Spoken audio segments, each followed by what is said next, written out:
Welcome back to the top news channel RF Update. If you find my video useful, don't forget to click like and subscribe.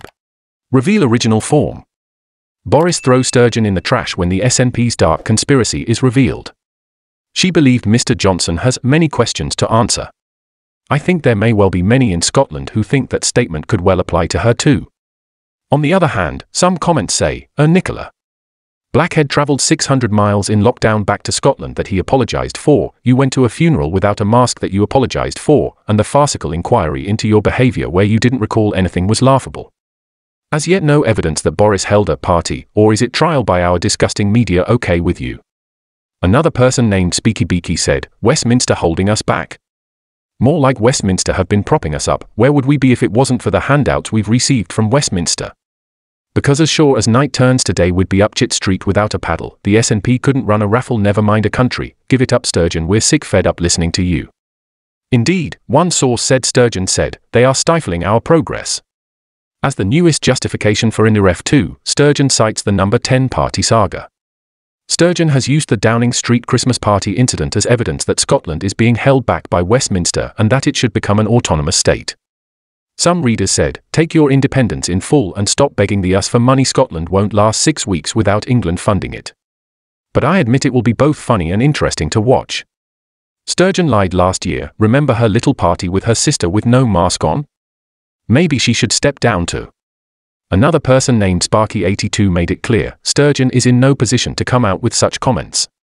She's done far worse and it's actually been her that's done bad things. Not to mention took Scotland back into the dark ages. As the saying goes, people in glass houses. She should make sure her own party is as clean as a whistle before coming out with more IndyRef 2 drivel. No matter who's the PM, IndyRef 2 still won't happen. As already proven, Scotland can't even sustain itself and has had more handouts than anywhere else in the UK. With failed education, highest drug and alcohol abuse and worst crime in the UK.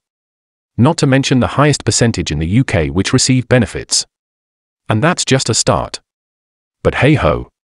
Everyone in Scotland have laptops, thanks to the UK taxpayers. The SNP couldn't pay for the NHS alone.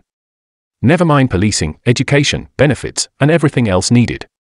According to a government source, they shouted their disgust at the Scottish parliamentary questions that they felt no connection to the Scottish Parliament throughout the time Ms Mackay was speaking. While Gillian Mackay was asking her question, I had members of the Tory party yelling at me from a sedentary posture that these concerns had nothing to do with us here in the Scottish Parliament, Ms Sturgeon slammed back.